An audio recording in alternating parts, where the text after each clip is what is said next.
ಕರ್ನಾಟಕದ number 1 PU college Excel PU college Guruvayanakere. ಈಗ ಸದಾಶಿವನಗರದ ನಿವಾಸಕ್ಕೆ ಕೆಲವೇ ನಿಮಿಷಗಳಲ್ಲಿ ಸಿಎಂ ಸಿದ್ದರಾಮಯ್ಯರ ಆಗಮನ ಆಗತ್ತೆ. ಇವತ್ತು ಡಿಸಿಎಂ DK ಶಿವಕುಮಾರ್ ಅವರ ನಿವಾಸದಲ್ಲಿ breakfast meeting. CM DCM breakfast ಬಳಿಕ ಮುಂದೆ ಈ ಪ್ರಶ್ನೆ ಎದ್ದಿದೆ. ಈಗ ಉಭಯ ನಾಯಕರು ಒಗ್ಗಟ್ಟಿನ ಸಂದೇಶ ನೀಡಿದ್ದಾಯ್ತು. ಒಗ್ಗಟ್ಟಿನ ಸಂದೇಶ ನೀಡುವಲ್ಲಿ ಹೈಕಮಾಂಡ್ ಯಶಸ್ವಿಯಾಗಿದೆ. ಶೀಘ್ರದಲ್ಲೇ ಇಬ್ಬರನ್ನ ದೆಹಲಿಗೆ ಕರೆಸಿಕೊಳ್ಳುವಂತ ಸಾಧ್ಯತೆ ಕೂಡ ಇದೆ. ಎರಡು ಕಡೆನೂ ಬ್ರೇಕ್ಫಾಸ್ಟ್ ಮೀಟಿಂಗ್ ಆಯ್ತಲ್ಲ, ಇಬ್ಬರನ್ನು ಕೂಡಿಸಿ ಮಾತುಕತೆ ಮಾಡಿದ್ದಾಯ್ತಲ್ಲ, ಸಂಧಾನ ಸೂತ್ರವನ್ನ ಇಲ್ಲಿ ಅಟ್ ಪ್ರೆಸೆಂಟ್ ಸದ್ಯಕ್ಕೆ ಹೆಣೆದಿದ್ದಾಯ್ತು. ಸಂಧಾನ ಸೂತ್ರ ಅಲ್ಲಿ ರೆಡಿ ಆಗಿರುತ್ತೆ.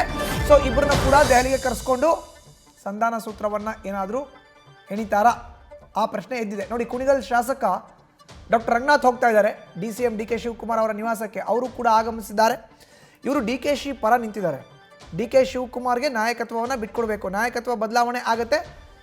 DK ಶಿವಕುಮಾರ್ ಅವರು ರಾಜ್ಯದಲ್ಲಿ ನಾಯಕತ್ವವನ್ನು, ಕಾಂಗ್ರೆಸ್ ನಾಯಕತ್ವವನ್ನು ವಹಿಸ್ಕೋಬೇಕು, ಸರ್ಕಾರದ ನೇತೃತ್ವವನ್ನು ವಹಿಸ್ಕೋಬೇಕು ಅನ್ನೋ ಆಗ್ರಹವನ್ನು ಡಾಕ್ಟರ್ ರಂಗನಾಥ್ ಮಾಡ್ತಾ ಇದ್ದಾರೆ. ಇವ್ರಿಗೂ ಕೂಡ ನೋಟಿಸನ್ನು ನೀಡಿ ಜಾರಿ ಮಾಡಲಾಗಿತ್ತು.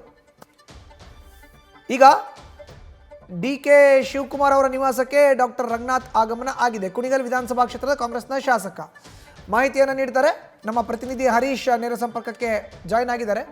ಹರೀಶ್, ಈಗ ಎರಡೆರಡು ಬ್ರೇಕ್ಫಾಸ್ಟ್ ಮೀಟಿಂಗ್, ಇಬ್ಬರನ್ನು ಕೂಡಿಸಿ ಮಾತುಕತೆ ಮಾಡಿದ್ದಾಯ್ತು. ಸಂಧಾನ ಸೂತ್ರ ಹಾಗಾದ್ರೆ ದೆಹಲಿಯಲ್ಲಿ ರೆಡಿ ಆಗುತ್ತೆ ಅಂತ ಹೇಳಲಾಗ್ತಾ ಇದೆ.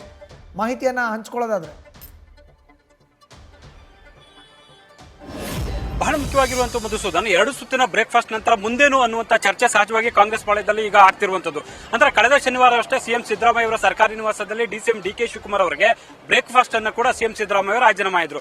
ಇವತ್ತು DCM DK ಶಿವಕುಮಾರ್ ಅವರು ಸದಾಶಿವನಗರದ ತಮ್ಮ ನಿವಾಸದಲ್ಲಿ ಸಿಎಂ ಸಿದ್ದರಾಮಯ್ಯ ಅವರಿಗೆ ಬ್ರೇಕ್ಫಾಸ್ಟ್ ಅನ್ನು ಆಯೋಜಿಸಿದ್ದಾರೆ. ಹಾಗಾದ್ರೆ ಈ ಬ್ರೇಕ್ಫಾಸ್ಟ್ ಗಳನ್ನು ಮುಗಿದ ನಂತರ ಮುಂದೇನು ಅನ್ನುವಂತ ಚರ್ಚೆ ಸಹಜವಾಗಿ ಕಾಂಗ್ರೆಸ್ ನಲ್ಲಿ ವ್ಯಕ್ತ ಆಗ್ತಿದೆ. ಅಂದ್ರೆ ಬಲ್ಲ ಮೂಲಗಳ ಪ್ರಕಾರ ಹೈಕಮಾಂಡ್ ನಾಯಕರು ಒಂದು ಹಂತದಲ್ಲಿ ಈಗಾಗಲೇ ಒಗ್ಗಟ್ಟಿನ ಜಪಿಸುವಲ್ಲಿ ಅಥವಾ ಒಗ್ಗಟ್ಟು ಇದೆ ಕಾಯ್ದುಕೊಳ್ಳುವಲ್ಲಿ ಒಂದು ಯಶಸ್ವಿಯಾಗಿದೆ.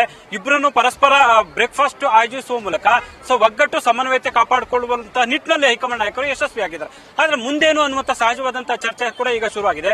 ಈ ಹಿನ್ನೆಲೆಯಲ್ಲಿ ಹೈಕಮಾಂಡ್ ನಾಯಕರು ಸಿಎಂ ಸಿದ್ದರಾಮಯ್ಯ ಮತ್ತು DCM DK ಶಿವಕುಮಾರ್ ಅವರನ್ನ ಶೀಘ್ರವೇ ದೆಹಲಿಗೆ ಬುಲಾವ್ ಕೊಡ್ತಾರೆ ಅನ್ನುವಂತ ಮಾತುಗಳು ಕೇಳಿ ಬರ್ತಿದ್ವಿ. ಉತ್ತರಾಖಂಡ ರಾಜ್ಯಕ್ಕೆ ಸಂಬಂಧಪಟ್ಟಂತ ಪ್ರಮುಖವಾದಂತಹ ಒಂದು ಸಭೆ ಇದೆ. ಆ ಸಭೆ ಮುಗಿದ ಬಳಿಕ ಸಿಎಂ ಸಿದ್ದರಾಮಯ್ಯ ಮತ್ತು DCM DK ಶಿವಕುಮಾರ್ ಅವರಿಗೆ ದೆಹಲಿಗೆ ಬುಲಾವನ್ನ ನೀಡುವಂತ ಸಾಧ್ಯತೆ ದಟ್ಟವಾಗಿದೆ ಅಂತ ಕೇಳಿ ಬರ್ತಿದೆ. ಒಂದು ಈಗಾಗಲೇ ಕೂಡ AICC ಅಧ್ಯಕ್ಷ ಮಲ್ಲಿಕಾರ್ಜುನ ಖರ್ಗೆ ಆಗಿರ್ಬೋದು, ಮತ್ತೆ ಕಾಂಗ್ರೆಸ್ ಅಧಿನಾಯಕಿ ಸೋನಿಯಾ ಗಾಂಧಿ ಆಗಿರ್ಬೋದು, ಇವರೆಲ್ಲರೂ ಕೂಡ ಮಹತ್ವದ ಸಭೆಯನ್ನು ನಡೆಸಿದ್ದಾರೆ. ನಾಯಕತ್ವ ವಿಚಾರವಾಗಿ ಪ್ರಮುಖವಾಗಿ ವಿಚಾರಗಳನ್ನ ವಿನಿಮಯ ಮಾಡಿಕೊಂಡಿದ್ದಾರೆ.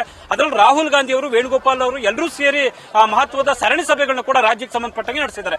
ಹಾಗಾಗಿ ಈ ಹಿನ್ನೆಲೆಯಲ್ಲಿ ಇದೇ ವಾರ ಬಹುಶಃ ಸಿಎಂ ಸಿದ್ದರಾಮಯ್ಯ ಮತ್ತು DCM DK ಶಿವಕುಮಾರ್ ಇಬ್ಬರನ್ನು ಕೂಡ ಕರೆಸಿಕೊಳ್ಳುವ ಸಾಧ್ಯತೆ ಇದೆ ಅನ್ನುವಂತ ಮಾತುಗಳು ಕೇಳಿ ಬರ್ತಿದೆ. ಇಬ್ಬರನ್ನು ಕರೆಸಿ ಸಂಧಾನ ಸೂತ್ರವನ್ನು ಸಿದ್ಧಪಡಿಸುವಂತ ಲೆಕ್ಕಾಚಾರದಲ್ಲಿ ಹೈಕಮಾಂಡ್ ನಾಯಕರು ಇದ್ದಂತೆ ಕಾಣಿಸ್ತಾ ಇದೆ. ಅಂದ್ರೆ ಸದ್ಯದ ಮಟ್ಟಿಗೆ ಯಾವುದೇ ಬದಲಾವಣೆ ಇಲ್ಲ ಅನ್ನುವಂತ ವಾತಾವರಣ ಇದ್ರೂ ಕೂಡ ಒಂದ್ ಕಡೆ ಸದ್ಯಕ್ಕೆ ಯಾವುದೇ ರೀತಿಯಲ್ಲಿ ಕೂಡ ಬದಲಾವಣೆಗೆ ಕೈ ಹಾಕದೆ ಇರುವಂತಹ ಸನ್ನಿವೇಶ ನಿರ್ಮಾಣ ಆಗಿದ್ರು ಹೈಕಮಾಂಡ್ ನಾಯಕರು ಈ ನಿಟ್ಟಿನಲ್ಲಿ ಯಾವ ರೀತಿಯಲ್ಲಿ ಕೂಡ ಅಥವಾ ನಾಯಕತ್ವ ಬದಲಾವಣೆಗೆ ಮುಂದಾಗಿದ್ದಾರೆ ಅಥವಾ ಬದಲಾವಣೆ ಮಾಡುತ್ತಾ ಮಾಡೋದಿಲ್ವ ಸದ್ಯದ ಮಟ್ಟಿಗೆ ಇವೆಲ್ಲವೂ ಕೂಡ ಯಕ್ಷ ಪ್ರಶ್ನೆ ಆಗಿರುವುದು. ಆದ್ರೆ ಒಂದು ಇಲ್ಲಿ ಸ್ಪಷ್ಟವಾಗಿ ಕಾಣಿಸ್ತಾ ಇರುವಂತದ್ದು, ಸಿಎಂ ಸಿದ್ದರಾಮಯ್ಯ ಅವರ ಬಣ ತುಂಬಾ ಆತ್ಮವಿಶ್ವಾಸದಲ್ಲಿದೆ, ಯಾವುದೇ ಬದಲಾವಣೆ ಆಗೋದಿಲ್ಲ ಅನ್ನುವಂಥದ್ದು. ಪ್ರತಿಯಾಗಿ DCM DK ಶಿವಕುಮಾರ್ ಅವರ ಬಣ ಹಾಗೇ ಆಗುತ್ತೆ ಬದಲಾವಣೆ, ನಾವು ನಮ್ಮ ನಾಯಕ ಸಿಎಂ ಹಾಗೆ ಆಗ್ತಾರೆ ಅನ್ನುವಂತ ವಿಶ್ವಾಸದ ಮಾತುಗಳು ವ್ಯಕ್ತ ಆಗ್ತದೆ. ಈ ಹಿನ್ನೆಲೆಯಲ್ಲಿ ಹೈಕಮಾಂಡ್ ನಾಯಕರು ಯಾವ ರೀತಿಯ ನಿರ್ಧಾರವನ್ನು ಕೈಗೊಳ್ತಾರೆ ಅನ್ನುವಂತ ಕುತೂಹಲ ಮೂಡಿಸಿದೆ.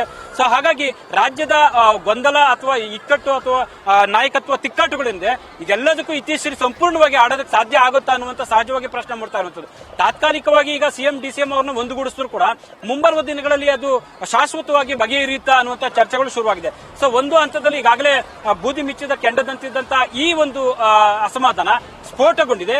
ಅದು ತಾತ್ಕಾಲಿಕವಾಗಿ ಶಮನ ಆದ್ರೂ ಕೂಡ ಮುಂಬರುವ ದಿನಗಳಲ್ಲಿ ಬೇರೆ ರೀತಿಯಲ್ಲಿ, ಬೇರೆ ಸ್ವರೂಪದಲ್ಲಿ ಅದು ವ್ಯಕ್ತ ಆಗಬಹುದು ಅನ್ನುವಂತ ಚರ್ಚೆಗಳು ಕಾಂಗ್ರೆಸ್ ಪಾಳ್ಯದಲ್ಲಿ ವ್ಯಕ್ತ ಆಗ್ತಿರುವಂತದ್ದು. ಮಧುಸೂದನ್, ನ್ಯೂಸ್ ಫಸ್ಟ್ ನಿರ್ಭೀತಿಯಿಂದ ನಿಮ್ಮ ಪರವಾಗಿ.